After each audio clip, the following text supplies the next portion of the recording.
Bonjour à tous. Alors des psychiatres sur le plateau de Cadre Emploi, bah ouais. On a osé, en plus ils sont venus à deux, parce que plus on est de fous, on sait très bien.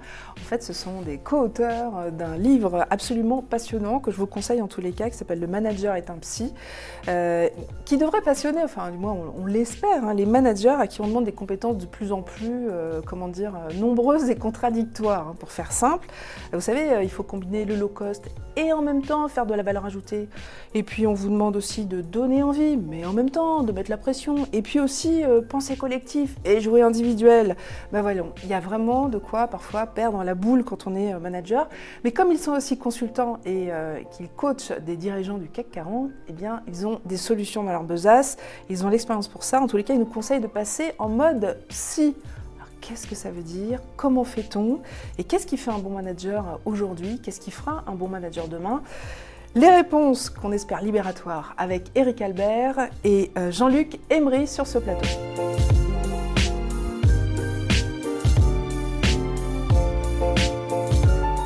Bonjour à vous deux. Bonjour. Merci beaucoup d'être avec nous. Alors d'abord, une question pour vous plonger dans le grand bain. Il y a un sondage qui nous dit, quand on demande aux Français s'ils veulent être managers, 80% d'entre eux répondent non. Comment vous comprenez cette réponse? Ils ont un peu compris que ça devenait de plus en plus compliqué. Ouais. Et que on est souvent entre le marteau et l'enclume, ouais. on a justement à s'intéresser aux gens autour de soi. Mais qu'est-ce qui s'intéresse à vous? On le sait de moins en moins. Et ce que vous disiez sur les contraintes contradictoires, alors ils le vivent de plein fouet, puisque la plupart des entreprises déversent leurs contraintes contradictoires. Donc c'est vrai que ça fait de moins en moins envie d'avoir à s'occuper des autres. Donc vous pensez que c'est ça, ils anticipent le fait que ça peut être un métier très compliqué? Non seulement ils l'anticipent, mais ils le vivent. Parce que je pense en tant que manager, vous voulez dire? Je pense que en tant que manager et en tant que manager, forcément, ils vivent cette complexité, ils vivent ces contradictions.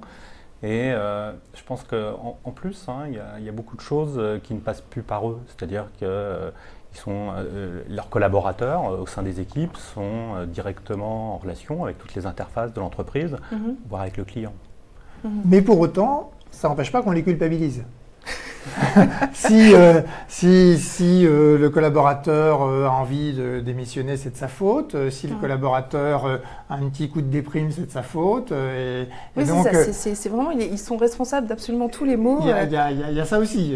Qui parfois ont été créés par l'entreprise. Oui. Alors dans votre livre, qu'on va voir à l'image, édition Erol, vous écrivez chapitre 3, on oblige les managers à gérer des incohérences en permanence. Et alors là, c'est un régal. Vous prenez 7 exemples que j'ai trouvé hyper réaliste.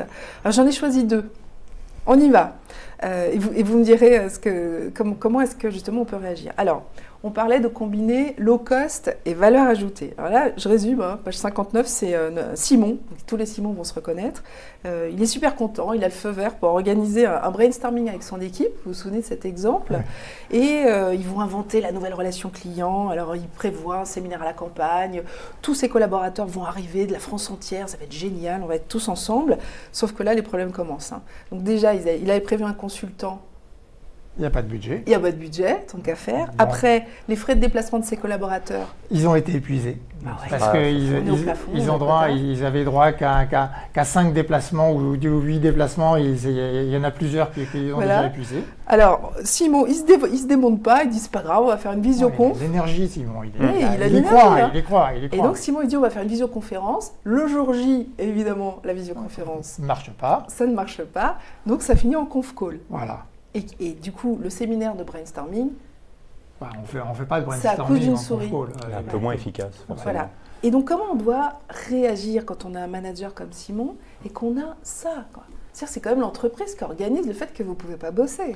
Là, il y a vraiment ce challenge qu'a Simon vis-à-vis de son propre management. C'est-à-dire et pas s'engager dans quelque chose avec cet enthousiasme qui est formidable. Ça, elle a de la chance, cette entreprise, de l'avoir. Et la plupart des managers ont cet enthousiasme. Ils ont envie de ça, surtout sur des sujets de créativité, mais de voir est-ce que je vais avoir les moyens de ce qu'on me demande de faire.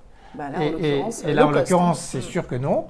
Et on voit bien que, attention à ne pas se laisser piéger par c'est justement ces deux injonctions. On sait qu'il y a des règles du jeu, et les règles du jeu, on voit bien que comme c'est la finance qui gère les règles du jeu, elles sont sans aucune dérogation. Puis après, il y a l'autre aspect qui est de dire, mais il faut que vous soyez comme ci, comme ça, et notamment créatif, eh bien, ne pas se lancer là-dedans. Ouais. Mais cette situation, elle est emblématique. On voit bien que le manager a besoin de doser son engagement et de trouver le juste recul. Ouais. Et s'il ne le fait pas, il est pris à revers, comme dans cet exemple. Ouais. Il est super énergique, là, le petit Simon, bravo. Hein. Mais on va lui donner des solutions quand même tout à l'heure. Oui, mais à travers ça, il se fragilise. Mais beaucoup de ce qu'il est dans ce qu'il fait, et du coup, il y a de moins en moins de distance entre sa propre valeur et la valeur de ce qu'il fabrique. Et là, avec cet enthousiasme qui est formidable, il se fragilise. Mais alors, qu'est-ce que vous nous conseillez de râler quand même un peu de dire, c'est plus possible de travailler comme ça. De doser son enthousiasme. Ouais. C'est là où on va voir que tout l'aspect autour de l'émotion et de la gestion de son émotion est fondamental. C'est que si je dose pas mon enthousiasme, je risque de me prendre un côté très frustrant et très déceptif qui me décourage complètement. Oui, et qui m'empêchera d'avancer. Je prends juste un deuxième exemple qui est très caractéristique des entreprises aussi aujourd'hui. La chanson du collectif. Hein. Jouons au collectif, mais tout en valorisant le jeu individuel, comme vous disiez tout à l'heure. Alors là, vous prenez un exemple fabuleux qui est un codir qui doit décider de nommer un dirigeant, il y a 2 candidats, un dirigeant pour une business unit. Donc il y a le choix entre François, qui est un manager brillant, mais qui crée du conflit, qui n'est pas toujours... et un autre, c'est Pierre, un manager beaucoup plus consensuel, qui gère son activité sans vague. Qui gagne ? Très souvent, Quel est le manager qui gagne ? Celui qui gagne, c'est celui qui est territorial, qui se montre très responsable, qui est très agressif. C'est le premier qui a gagné, j'étais étonnée. Mais oui, parce qu'on survalorise la performance individuelle. Ouais. C'est une sacrée hypocrisie quand même. C'est une énorme hypocrisie et les comités de direction, souvent, savent qu'eux-mêmes sont arrivés comme ça et se projettent vis-à-vis de leurs successeurs sur un même modèle, sauf que à un moment, ces modèles-là, évidemment, trouvent leurs limites, parce qu'en même temps, tout le monde va dire « attention, il faut casser les silos, attention à l'attitude territoriale ». C'est ce que le DG dit, d'ailleurs. Bien sûr, il le dit, mais quand il s'agit de passer à l'acte, le consensuel, on ne l'aime pas. Alors, on est en 2019. Ce qui est très intéressant, c'est que vous aviez écrit un premier ouvrage qui s'appelait exactement pareil, Le manager est un psy, et ça c'était en 1998, donc il y a 20 ans. Mais pourquoi vous avez décidé de refaire un bouquin sur le même sujet ? Qu'est-ce qui a changé fondamentalement ? Beaucoup de choses ont changé dans l'entreprise. La première chose qui a vraiment bouleversé les entreprises, c'est l'irruption de la technologie. Qui a un impact très important sur les comportements. Et puis, cette irruption de la technologie, on le met en perspective par rapport à une connaissance qui est assez nouvelle, qui est toute la connaissance qu'on a autour de la conscience. Et on voit bien que toute cette nouvelle technologie a une influence très forte sur le psychisme et peut nous faire perdre conscience. Donc, mais alors du coup, vous auriez pu écrire un bouquin qui aurait fait référence aux neurosciences, au neuromanagement. Le truc très à la mode aujourd'hui. Est-ce que ça ne revient pas un peu à ça, sauf que vous n'avez pas mis le mot neurosciences sur votre bouquin ? Il y a beaucoup des conseils qu'on peut donner qui sont des neurosciences appliquées. Ouais, et on n'a pas besoin de se perdre dans la complexité et la théorie des neurosciences, où pour l'instant on est dans des théories et qui restent à affiner, à démontrer. Quand je dis que la conscience, c'est un élément important sur lequel on réfléchit, on y réfléchit depuis 20 ans, et c'est le tout début. De la même manière que l'émotion, quand on a soulevé ce sujet dans le premier manager est un psy, ça faisait une vingtaine d'années qu'il y avait de la recherche sur l'émotion, mais ce n'était pas encore le sujet dans l'entreprise. C'est ça, on entendait très peu parler, quoi. Alors, en tout cas, il y a un truc qui n'a pas changé, c'est les entreprises qui disent toujours l'humain au centre, la main sur le cœur. Ça, c'est sûr. Mais alors, l'humain au centre, franchement, on ne le voit pas souvent. Hein. On le voit peu. Et dans ce qui a changé, outre les technologies et donc les effets sur la conscience, il y a quand même le fait que les entreprises sont beaucoup plus insécurisées qu'il y a 20 ans.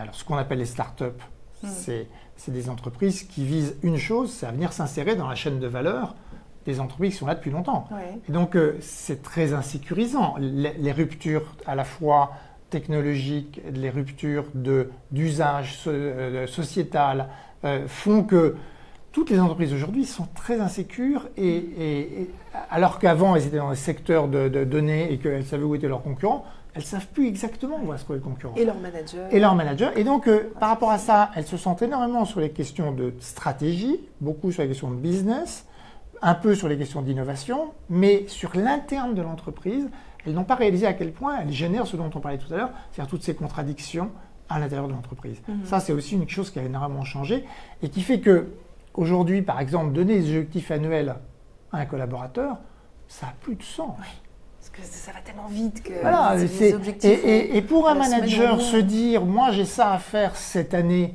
ça n'a pas beaucoup de sens non plus. Donc il va devoir trouver son rôle, construire son rôle. Donc l'entreprise va faire un gros effort de cohérence interne et le manager, il va devoir construire son rôle sur des échéances très courtes.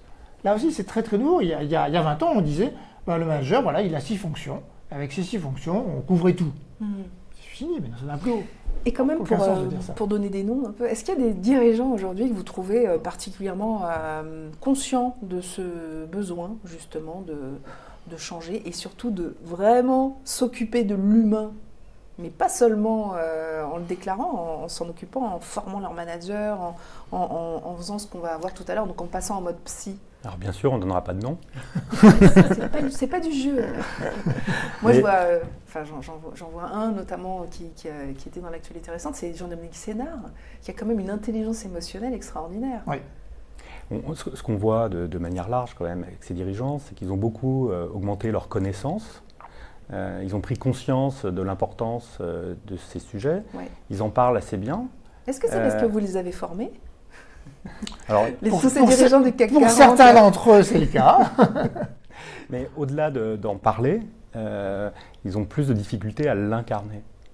Voilà. C'est-à-dire que le dirigeant, il est comme les managers de ses entreprises, de son entreprise, il est sous différentes pressions.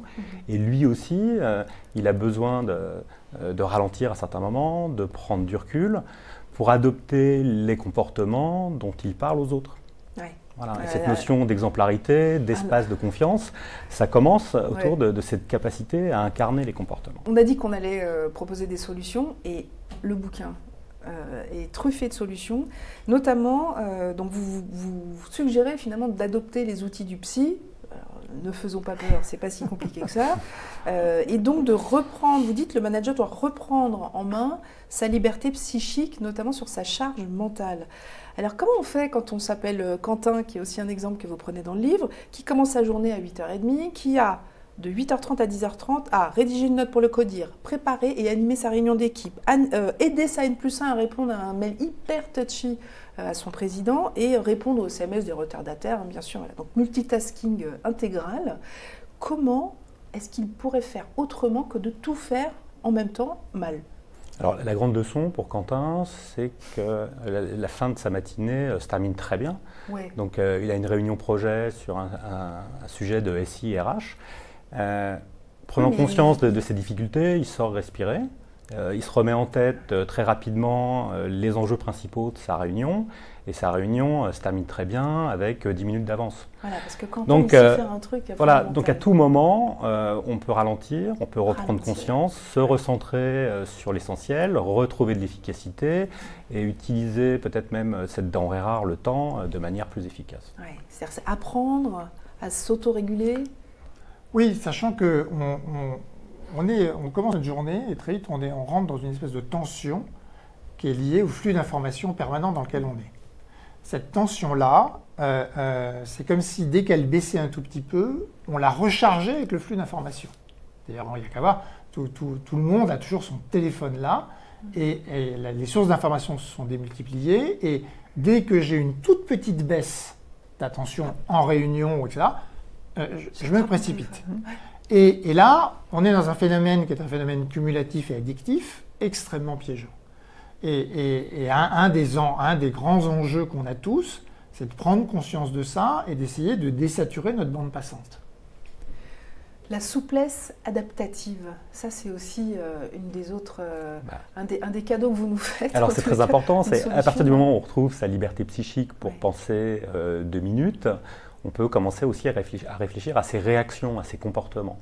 Et là, ce qui est très important, ayant clarifié son rôle, le manager va pouvoir mesurer les écarts entre ses réactions et puis ce qu'il a à faire pour être efficace dans son rôle et confortable dans son rôle. Et puis vous conseillez aussi de passer en mode conscient, de passer du mode conscient, plutôt du mode automatique au mode conscient. Comme un pilote. Voilà. J'ai appris belle saut. Et alors ça, c'est pas simple. Hein. Non, parce que là encore, plus je suis saturé, moins j'ai de recul, plus je fonctionne sur un mode réflexe et émotionnel. Et ça, c'est pas bien? C'est-à-dire que ce mode réflexe émotionnel ne me permet pas du tout d'avoir du recul, de la réflexion. C'est-à-dire que je ne raisonne pas par rapport à ce qui est important, je raisonne par rapport à ce qui me provoque des émotions.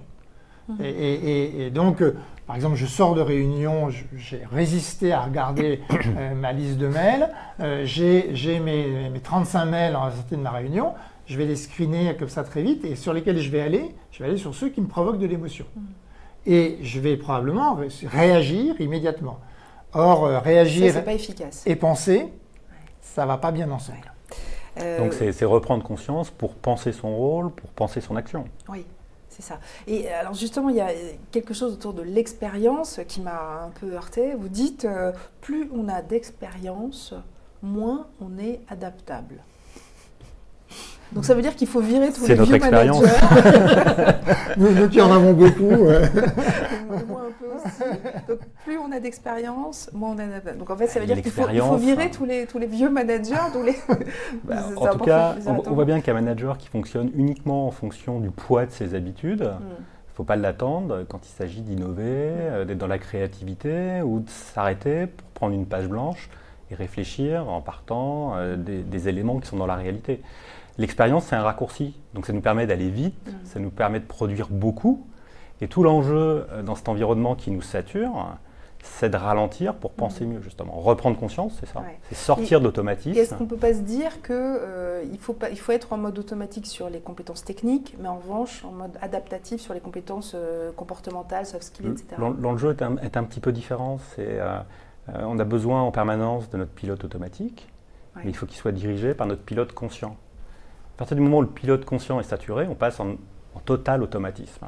Et là, on fait vraiment en fonction de notre environnement, des émotions qui sont provoquées et de notre expérience. Et là, on est un petit peu moins bien.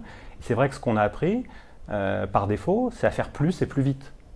Alors que l'enjeu, c'est peut-être de ralentir et de faire un petit peu moins pour se centrer sur l'essentiel. Pour faire autrement, oui.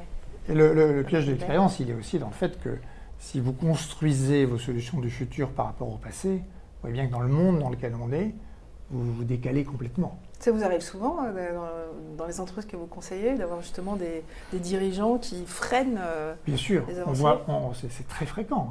On a beaucoup de dirigeants, et alors là à des niveaux très élevés, qui raisonnent avec leur expérience par rapport, et souvent d'ailleurs avec une échelle de temps assez courte, qui est la fin de leur mandat. Et qui du coup sont beaucoup dans la reproduction de ce qui a marché, parce que c'est beaucoup plus facile. Aller chercher des éléments différents, nouveaux, innovants, disruptifs, c'est se mettre en risque, c'est tenter des choses différentes. Et c'est là où l'expérience peut, si vous n'avez pas, vous disiez la question des personnes qui sont plus en fin de carrière, si on n'aide pas les gens à continuer à s'entraîner régulièrement, de fait, petit à petit, quand on n'est plus adaptatif, on se désinsère de son environnement. On est, vous voyez, on est de moins en moins à l'intérieur de ce qui se passe. Et donc ce livre aide les managers, quel que soit leur âge, à rester dans l'adaptation et non pas à s'appuyer sur sa seule expérience. Ce qui est très important dans ce que vient de dire Eric, c'est qu'on voit bien que les comportements automatiques, c'est pour résoudre les problèmes à court terme. Voilà. Et si on veut être dans la stratégie, si on veut être dans l'anticipation, il va falloir tenir compte du moyen terme. Et si on ne ralentit pas, on est dans le court terme. Comment est-ce qu'on peut se préparer justement à être un manager demain que toutes les entreprises vont s'arracher? Il y a un exemple qu'on prend, ou en tout cas un parallèle qu'on fait entre le sportif de haut niveau et le manager. Et les deux questions essentielles pour le sportif de haut niveau qui veut faire de la performance, c'est comment il se prépare. Donc le conseil que je pourrais donner au manager, c'est la préparation. Et la deuxième chose qui est de plus en plus importante pour les sportifs de haut niveau, c'est la récupération. Ouais. Et s'il n'y a pas dans ce cycle de la performance, préparation, performance, récupération, si on n'a pas la préparation et la récupération, alors la performance est de moins bonne valeur et surtout elle n'est pas durable. Et vous pensez que Didier Deschamps, par exemple, qui a eu cette année le prix du leadership, est un bon manager? En tout cas, il a montré qu'il crée un esprit d'équipe très fort, avec des individualités puissantes. C'est tout cet enjeu. Et puis il a amené tout le monde dans cette dynamique qui est très intéressante. C'est comment je me dépasse. Donc je suis capable d'avoir une estime de moi suffisante pour tenter des choses très difficiles. Et en même temps, je garde l'humilité du regard des autres qui me disent « Attention, là-dessus, là, il faut que tu t'améliores. » Vous l'avez formé, Didier Deschamps? Non, mais Didier Deschamps était à bonne école. Et, il a été, on peut dire, formé par Aimé Jacquet, pour qui, ce qui était très important, c'était la gestion des temps forts et des temps faibles. Voilà. Ce qui correspond effectivement à ce que vous disiez tout à l'heure, la prise de recul, savoir s'arrêter, penser à ça. Exactement. Et je vous confirme que Didier Deschamps lit des ouvrages de développement personnel, donc peut-être que... petite suggestion. Dernière question, pourquoi des psychiatres que vous êtes ont décidé de s'intéresser au monde de l'entreprise? Vous auriez pu choisir un autre monde, mais l'entreprise, pourquoi? Ce qui nous a reliés d'abord au monde de l'entreprise au départ, c'était les médecins du travail. Ah oui. Et puis après, je pensais que vous par alliez curiosité, ils sont tellement dingues dans les entreprises que ça faisait un terreau formidable. Par confrontation régulière avec des managers, on s'est rendu compte qu'il y avait beaucoup de questions qui se posaient autour de l'humain. Et pour nous, c'était quelque chose de très intéressant, puisque si on veut s'intéresser à l'humain, il y a des méthodes, il y a des grilles de lecture, il y a des compétences pratiques qu'on essaie de partager dans ce livre, que peuvent s'approprier les managers. Ça s'apprend. Il n'y a pas les bons managers qui naissent managers et les mauvais managers qui n'ont pas le talent. Ça s'apprend. On le devient. Et oui, plus on parle d'intelligence artificielle, plus on parle de robots, plus on parle de technologie, plus on voit bien que le sujet majeur, c'est l'humain. Et on la voit avec cette génération qui monte, etc. Donc, on voit bien à quel point cette compétence autour de l'humain est au cœur de ce qui va faire que les entreprises vont être compétitives ou pas. Et toutes les études montrent ça. Plus on s'intéresse à l'humain, plus on est bon sur l'humain, plus l'entreprise est compétitive. Et c'est là où la compétence qui est la nôtre trouve vraiment un champ d'application extrêmement utile dans la vie quotidienne des gens. Voilà. C'est pourquoi vous l'avez choisi. Merci beaucoup en tous les cas de nous inspirer pour notre vie professionnelle. Je vous conseille très chaudement la lecture de Le manager est un psy. Bon, le titre n'est pas très explicite. Moi, je préfère le titre qu'on a donné à l'émission. Je ne sais pas ce que vous en pensez. Et si vous passiez en mode psy, parce que c'est vraiment une reprise en main de soi-même. Merci infiniment, messieurs, d'avoir fait un détour par ce plateau. Merci beaucoup. Donc, Cadre Emploi, c'est aussi un média. Donc, on espère qu'on vous aura, avec cette interview, inspiré, soit parce que vous voulez changer votre job ou changer de job. Allez savoir. À très bientôt.